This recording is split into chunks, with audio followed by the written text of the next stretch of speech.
Hi, welcome to my YouTube channel. My name is Sam Mongai.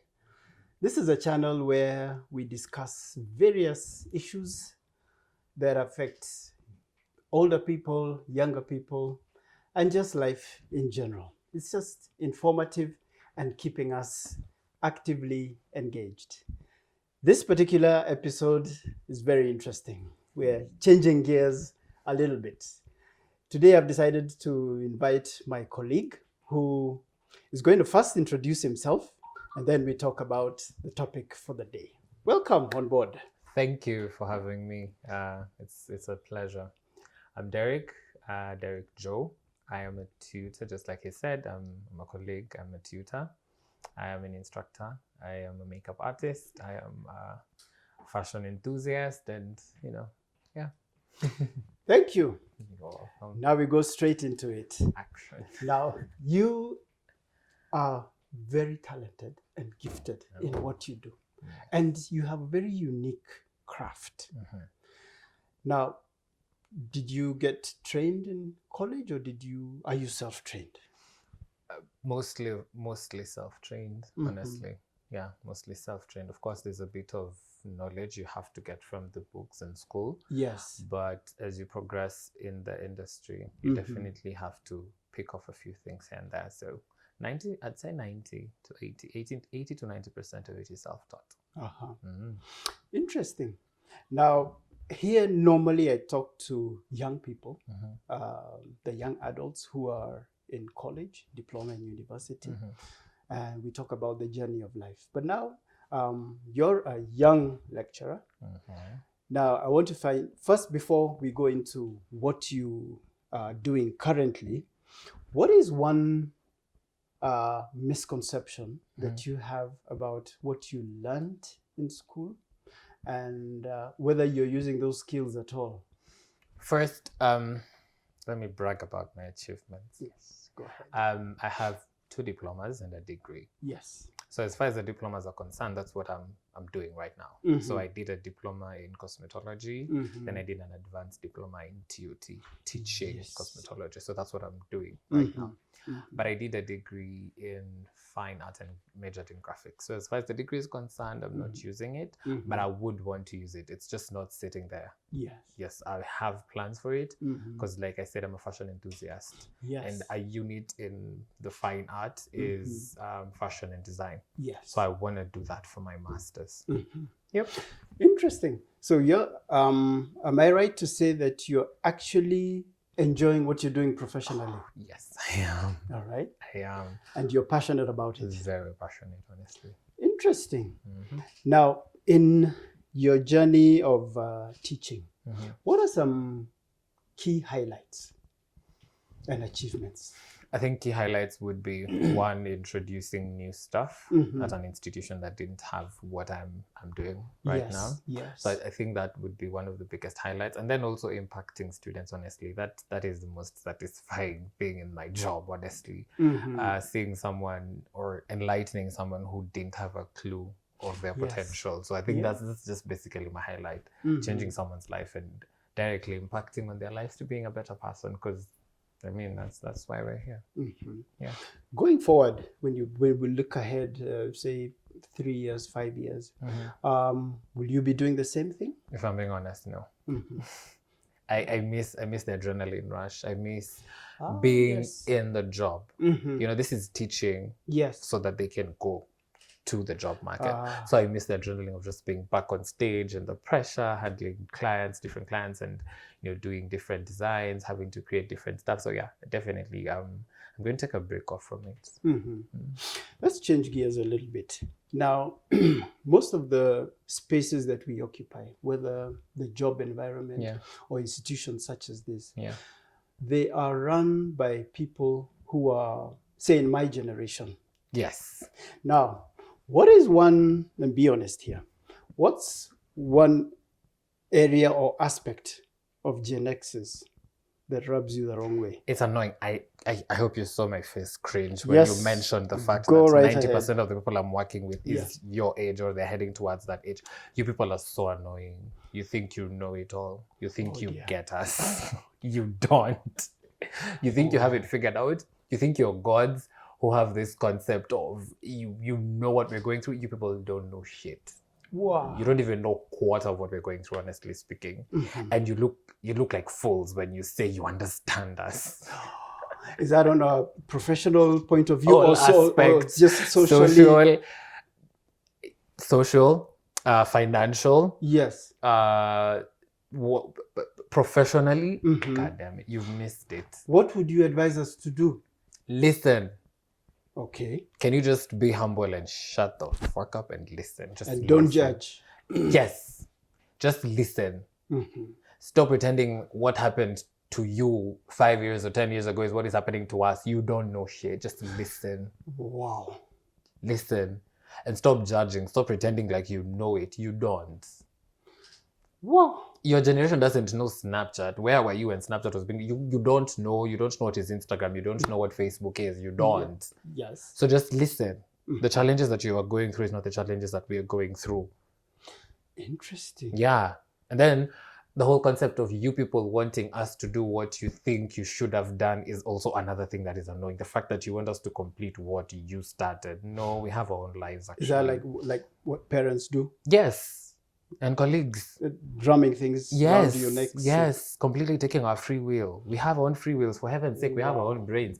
Why were you mulikuwa mnatulea tupate akili zetu ndio? You impose on your ideas for no, give us space, man. Interesting. I hope my colleagues and my generation is listening. Interesting question now. Is there anything you admire from us Gen Zs? I mean, Gen Xs? And I'm supposed to be honest, right? If you listen and try mend the gap that is between the two of us, honestly speaking, we can learn a lot from you guys. But the fact that you want us to learn even before you come close to us is what makes us miss the mark. Of course, we can learn a lot from you guys. You guys have been in our shoes in a lot of aspects, honestly speaking. Yes, you've experienced life more than us.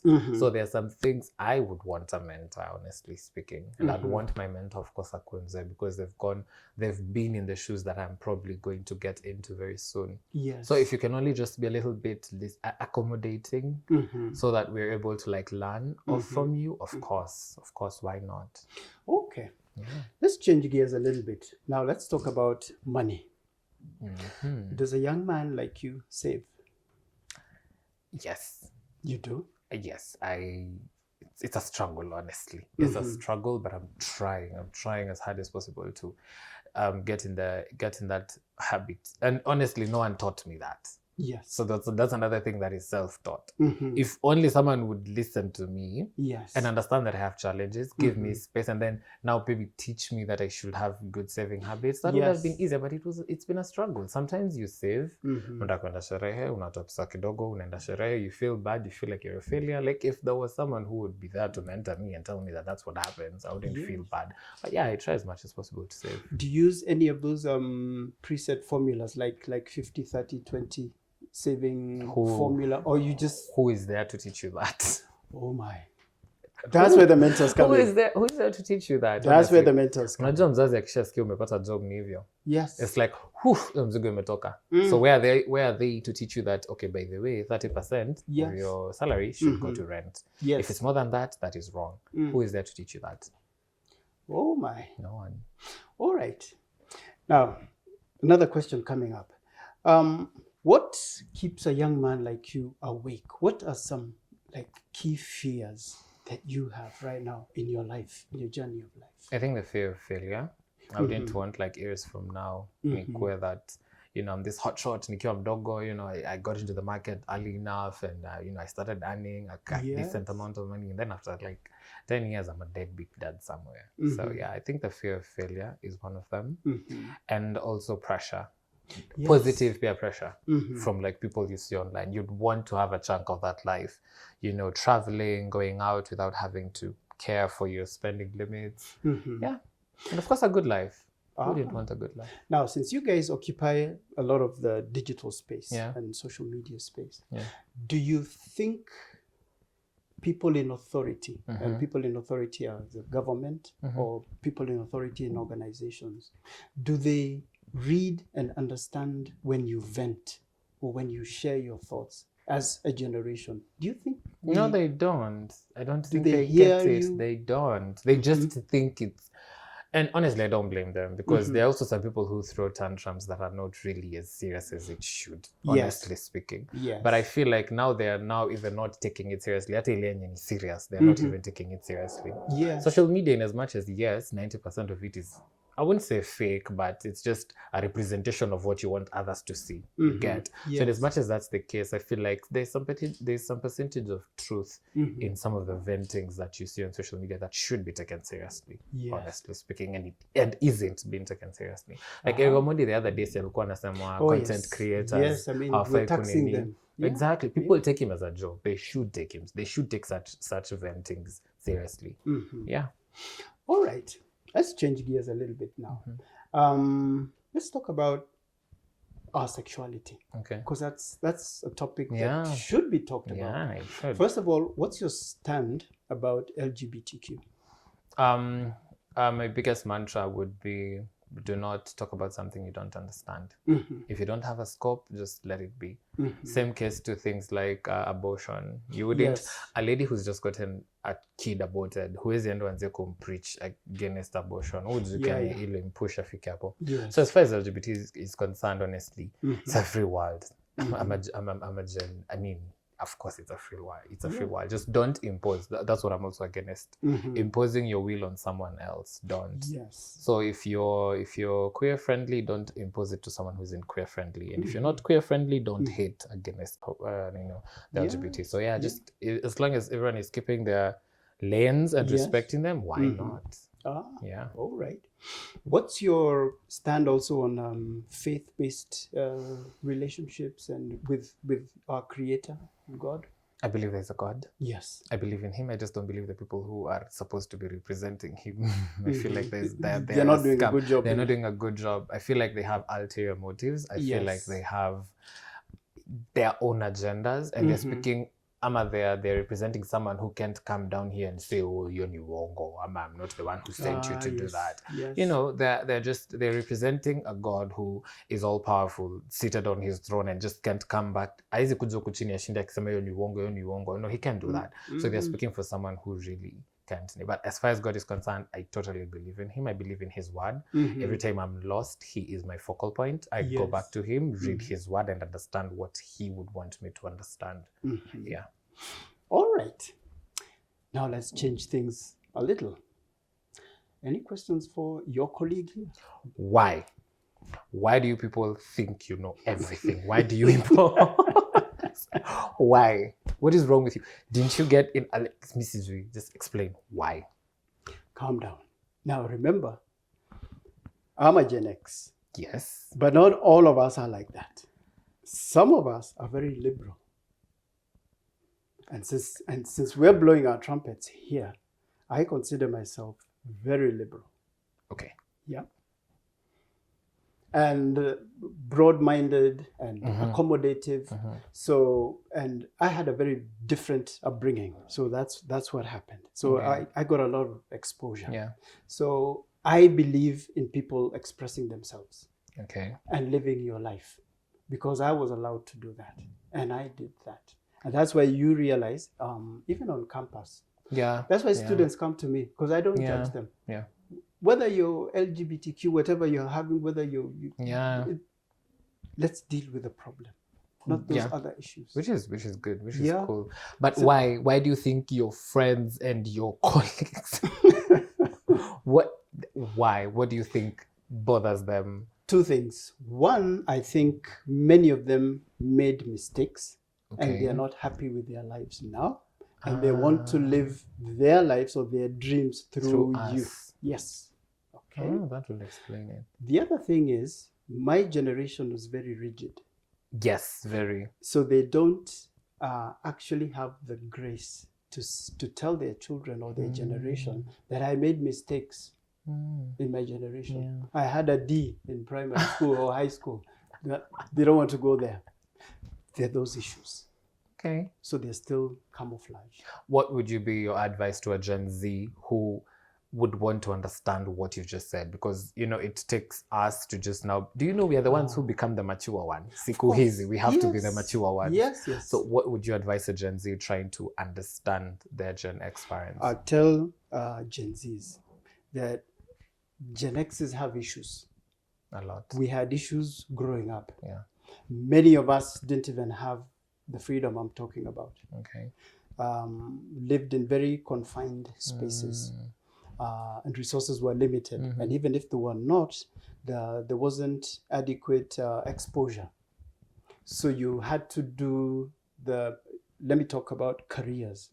You'd have to do the mainstream careers. You're a teacher, you're a lawyer. Period.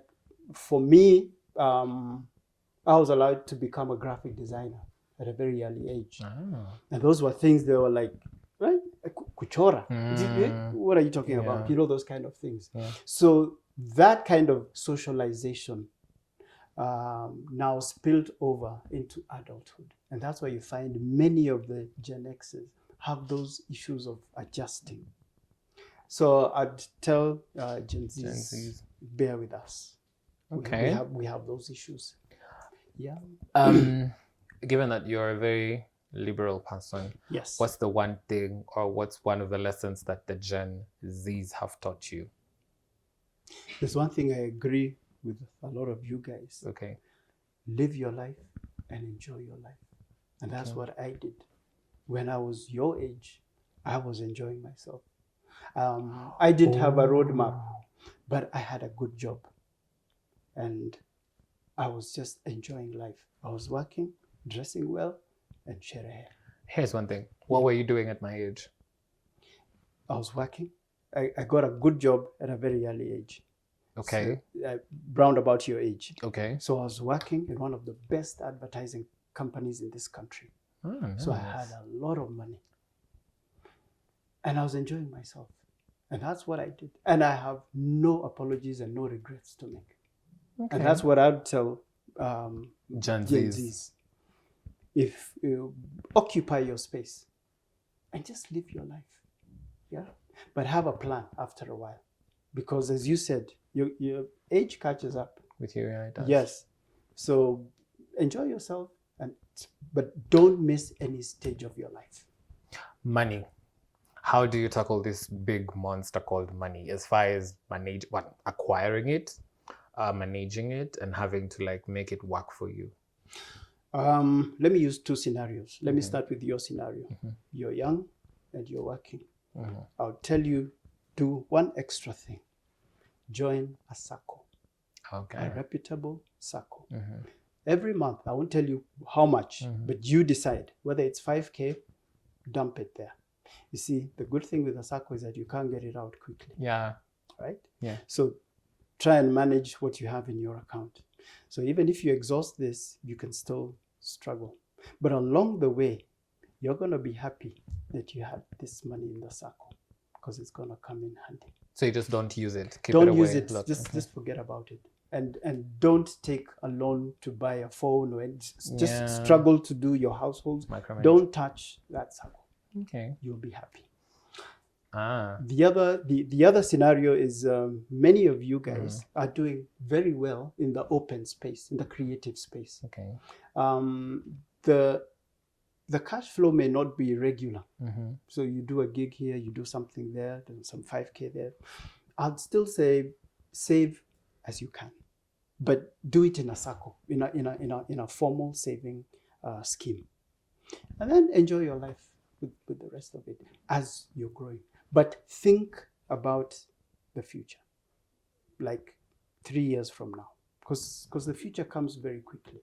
So start planning about that. Okay. Yeah. Now I'm curious. You are advanced of age. Yes. You've seen a lot of things. Oh, yes.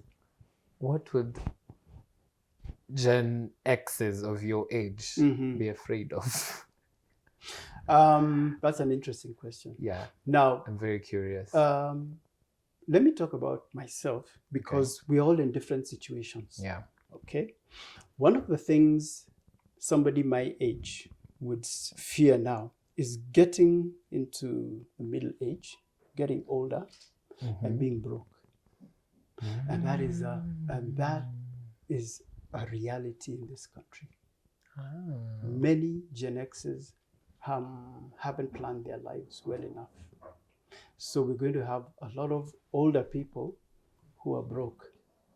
And then you're going to have very many younger generation, their children's generation, who are still annoyed. But they are. Yes. So who want to get on with their lives, who don't have time for their parents. You have said it as it is, I swear. So I have heard many people in my generation say, you know what? We have to start planning because these guys aren't going to look after us. They aren't. No. Because you guys are global citizens. And many of you now are just planning to get out of this country or do your own things. So there's no way you're going to be looking after your old man or your mom there who's 60, 70 years old and needs the 10K here. No, mom, no, I'm doing my thing now. I know that's what you guys are going to do. It's true. Like, honestly speaking, we still have pent-up energy. We still have pent-up anger towards our parents. And very soon, watakuwa peke yao. So they have to like get ready. That is a reality. That is a big fear in Gen X's right now. I can tell you for free. So if anybody hasn't planned themselves, the Gen X's. Wajipange. Sisi tunaenda. Oh, yes. Okay. Do you have mentors? That's a nice question. You have mentors? Oh, yes, I do. And I have mentors in all categories. I have a financial mentor. I have a relationship mentor. I have an investment mentor. Because I was mentored well. I was socialized well. And that's why I said I'd also advise you to look for a mentor. How do you get to what defines someone as a good mentor for you? A mentor ideally is somebody who's older than you, somebody you get along with, somebody you have things in common or things you admire. Okay. And somebody you can tap value from. That is the purpose of mentorship. You must. Somebody could be older than you but has no value to offer. So that can't be a mentor. So somebody should be able, has been there, done that. So when they tell you save, put this away, they've done it and it works for them. Not in theory, in practice. And then you localize that advice and you find that it works. Okay. Yeah. What's your take in the Gen Zs? Because trust me, a lot of Gen Zs right now are not in the mood of getting families, and they're not in the business of that. Yeah. So what would you advise someone who would want to, start building a family? What is the right age, and what is your take on the Gen Zs who do not at all want to First have of all, families? I respect Gen Zs and I respect what you stand for. Yeah. So I wouldn't tell you get married. There's some Gen Zs who want to get married. Yeah. If you do want to get married on your own terms. Okay. So for example, if you want to get married at 30 or 35 or 40, that's up to you. Don't succumb to pressure because our generation is going to pressurize you. If we're your parents, we're going to tell you get married now at 25, right? If that's not in your plan, don't. So don't live your life according to Gen X's timelines or, our templates. So just be yourself, enjoy your life. This is your generation. Things are so different. Very. You're a global citizen. So just live your life. Do whatever makes you happy. So you'd actually be okay with your kids not getting a family and not siring kids, because that's the 90% thing. Personally, I have no problem with that. Okay. For my own children. Yeah. And for every young person that I interact with. Yeah. They know I'm liberal. I ask them, how do you feel about marriage? They told me, you know what, marriage, let me give that a pass. No problem. Yeah. Do what makes you happy. Because this life is yours. Yeah. And life is short. Make the most of it. Yeah. And define success in your own terms. Oh, what would you define success as? Well, find out what you want to accomplish in life. Okay? And then once you start accomplishing all those goals, that's what you'd call success. In your own terms. Yes. Because to some people, buying a big car is success. To somebody else, they don't even want a big car. They just want a car, a small Honda Fit, and they're done. in terms of vehicles, that kind of a thing. So success is very personal. So personalize it, but make sure they are goals and achieve. Okay. Yeah. Now, work without play makes Jack a dull boy. What do you do in your free times? How do you unwind and spend that extra cash you made? I love life, and I enjoy my life, and I thank God, and I have no apologies to make. I can do many of the things that I want to do now. I do long drives, solo drives. Solo. Yeah, yes. For me to allow you in my space, you must be adding value. Oh, okay. Yes, I'd rather be alone. Because okay. I listen to my kind of music, and I'll go to this. Kenya is a beautiful country. You don't need company. And you see, and I'm an ambivert. So you can easily switch off that whole crowd. Just walk in there, order whatever I'm ordering, eat whatever I'm eating. Just chill. And that's it. And come back down and I'm refreshed. Okay. Yeah. I think I like the fact that you said you're not going to allow company of someone who's not adding value. No. That's a very important thing to note. So at this age, the beauty with this age is that you know exactly what you want. And you know exactly what you don't want. And you know what to get and where to find it. So there's no kubahatisha. You're very certain. You're very precise. This is what I want. I know where to get it. I know where to find it. I know how much of it I want. And that's it. Unapologetically. Unapologetically. But it would be wrong for a Gen Z to figure that or to figure all that out, right? It's still too early, right? You may not have figured that out yet because you're still developing. Yeah. You still have to live your life. Reckless. And first make some mistakes. Yeah. Mistakes are very important learning curves. So those are the milestones that come. So you're going to get hurt a little bit. You're going to find that people come into your lives for selfish reasons. Yeah, you're going to learn all those things the hard way. Then you're going to develop a thick skin. And then in your own way as a Gen Z, you'll know how to maneuver. Yeah. Okay. Do people suffer from, it's not mob psychology, peer pressure? Ooh, lots of it. You do. I have many, many friends who are living lives they can't afford. Living in neighborhoods you shouldn't be living in because you can't afford. You're driving a car that is on loan. And do you know how you figure that out? When they lose their jobs, they move from those affluent estates. Why? Because they can't afford this 85,000 rent and they're paying for this car like 60,000 a month. They can't afford it. They're living a lie. That is a tragedy in my generation. And I decided I'm not going to be pushed into that. I live my own life. I don't even care what you think about me. Whether I drive a big car or a small car, that's me. And I'm happy with it. Yeah. So wherever I go, I'm happy. There are people who, in my generation, who can't go to certain places because they are looking at what other people would say. In relation to that, is it true that you people also haven't figured out some aspect of life, but you pretend that you have it all figured out so that to see the way? Yes. It's true, right? That is right. There's so many things that aren't in place for many Gen Xs. Also socially, faith-based, in terms of raising families. Look at the number of families, and I'm sorry to say this, but it's a fact, that have broken through mismanagement of this Gen X because of the choices we made. We've made poor choices. And I can tell you for a fact as a lecturer and as a counselor, most of the hurt in young adults emanates from parents. It's parents who are toxic. It's not even the environment. No, it's parents. The greatest pain young adults have out there it stems from home. Yeah. Why is it so hard for you people to apologize? We've made mistakes and we don't want to or don't know how to, because we don't have very many safe spaces for Gen Xs. And that's why there are programs like the Man Enough program. Wow. I'm a mentor there. And the kind of men who come in there, the things they tell you are the things we're talking about here. I made a mistake.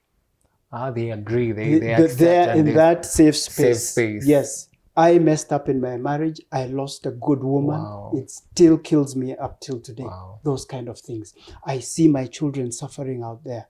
I'm a man of means, but my pride can't allow me to support them anymore.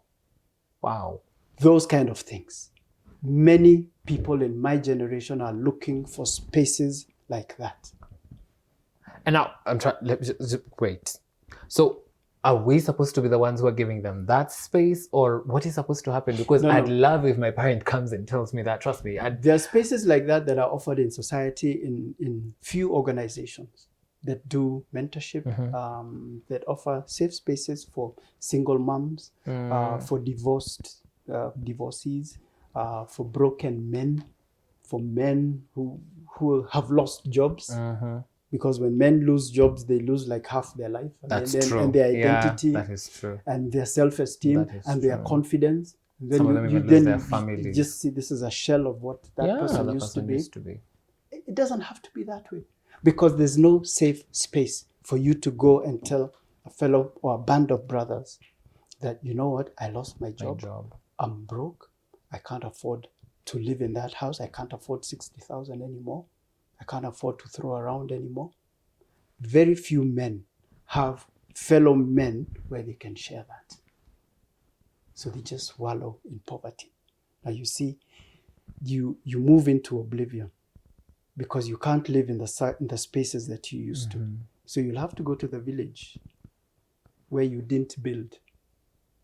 So a high-flying corporate man is going to the old wooden house in the village where your mom will tell you, "Ndokai pale." There are those things happening. Okay. Yes. So our generation also has issues. I'm glad I got to understand different side of you guys. Yes. Okay. I don't think I have any other question. All right. So, guys, thank you for joining us today. This, I know, has been very inspiring and very, very informative. Thank you, Derek, for coming over. And as usual, you can send in your questions and continue to subscribe. And until next time, keep it here for more. Thank you. This was lovely.